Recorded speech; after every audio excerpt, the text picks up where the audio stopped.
Hello and welcome to another entry into the Dreamcast Diaries, my series where I play a game until I see some credits and then tell you about it. Really original, right? Today we're looking at Dynamite Cop.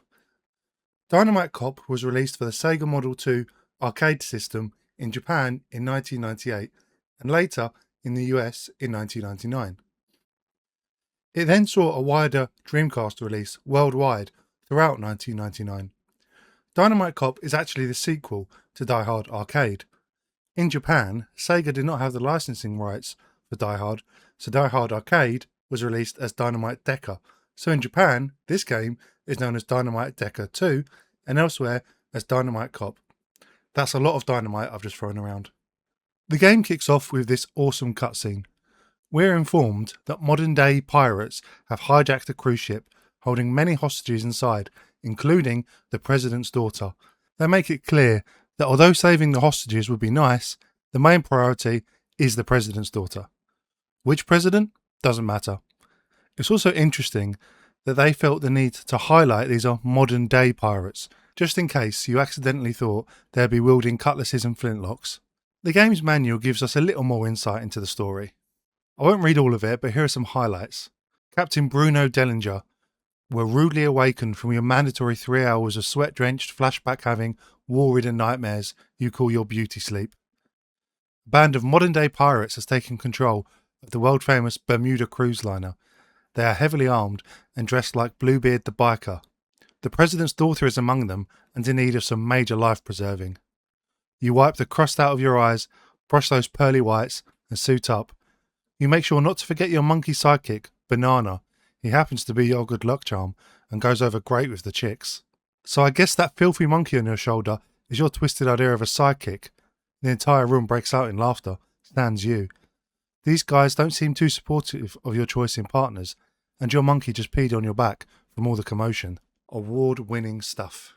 Before we start the main game, there is this curious piece of text in the options menu which says, Use Detonator Pack. As far as I can tell, in the game it doesn't explain at all what this option is supposed to mean. Luckily, however, the game's manual does explain. Essentially, this is an early form of DLC. You'd have been able to download a file that you could combine with your save file to add a new character, new weapons, and some new illustrations in the gallery. Pretty cool, pretty useless nowadays. So let's start the main game. I went with Bruno because the manual describes him as one tough ball of primate carrying beefcake. Go, move it! The game then starts and you're thrust straight into the action. Dynamite Cop is essentially a beat-em-up game. You can roam around these scenes in any direction, but each battle is confined to one scene. You don't go directly from area to area like in other beat-em-ups. Instead, you battle everyone in an arena before a cutscene moves you from battle to battle. You can punch, kick, grab, and the game has a surprising amount of moves. The most interesting thing Dynamite Cop has going for it though is the amount of different weapons you can use along the way. You've got your fists and feet of course, and your trusty handgun, but you find so much more. Pipes, benches, breadsticks, pepper grinders, anything can be a weapon. I worked through these early guys before coming to this boss section up against Ada Mendoza and Captain Gonzalez. These guys were a little more tricky. They kept blocking my attacks and rolling at me. I kept trying to pick up these big guns the game had left tantalisingly around the arena, but every time I tried to use them, they knocked me over.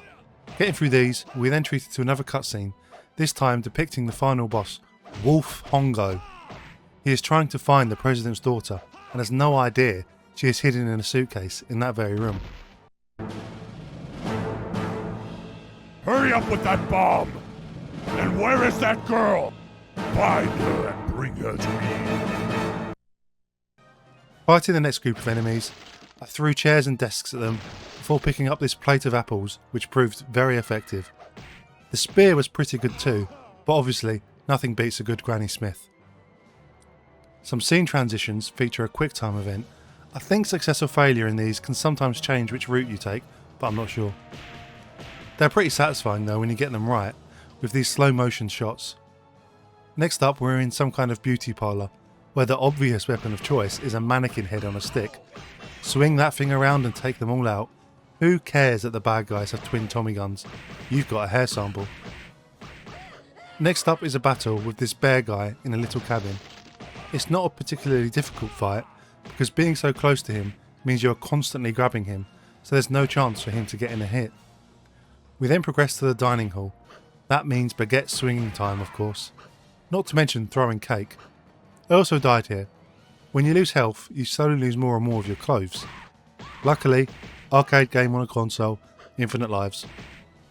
We then go into the kitchen and fight this huge chef using axes and barrels whilst he throws exploding carrots.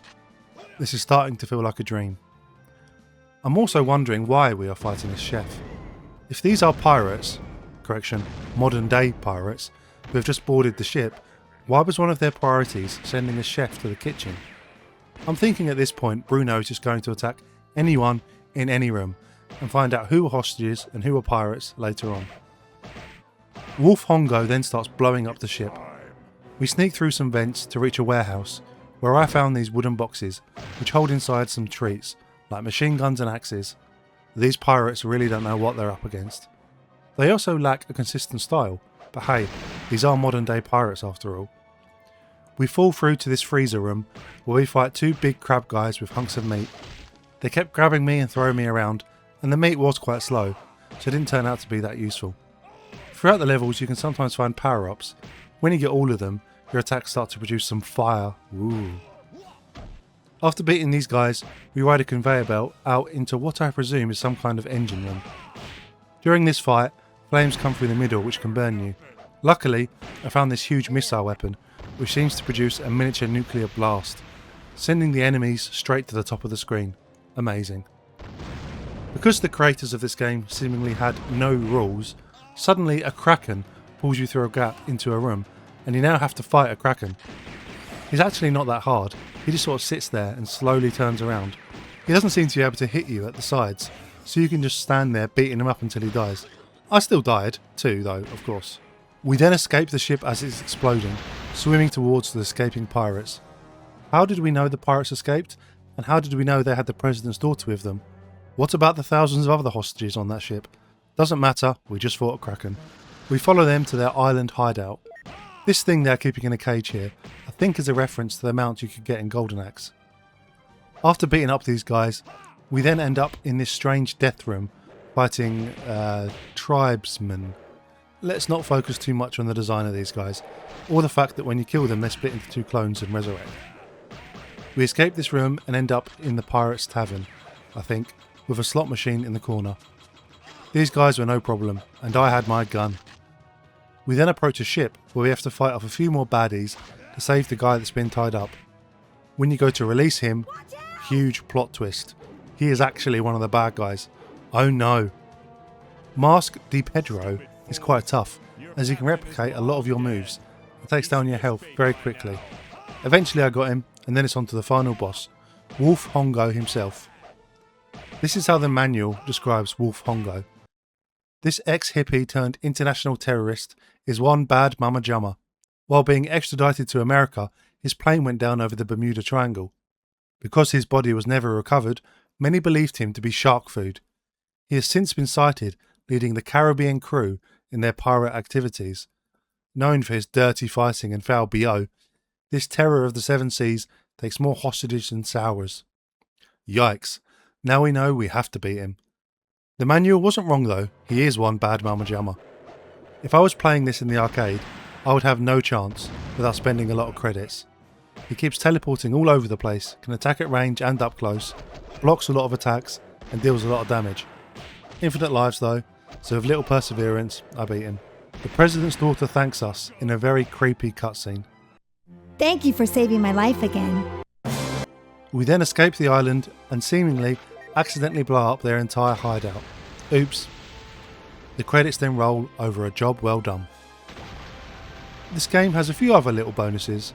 There is an illustration gallery, a survival mode where you just fight hordes of enemies, and they also included a 1980 arcade game called Tranquilizer Gun.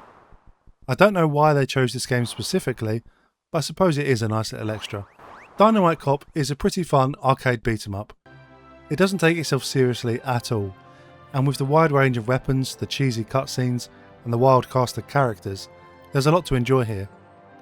It does suffer from the one thing many arcade conversions suffer from though, and that is that there isn't really a huge amount of content on offer. You can play through the game multiple times, trying to do it in one life with different characters, but ultimately you only get so much out of it. That being said, a game like this is perfect to play nowadays without the expectation a full price title has. It's a couple of hours of nonsense fun, and I think that's a good thing. Thank you for watching this episode of the Dreamcast Diaries. You can check more of these out by subscribing to me, and if you like, you can visit my website Veletic, where you can subscribe too if you like to read stuff. Thanks again, goodbye.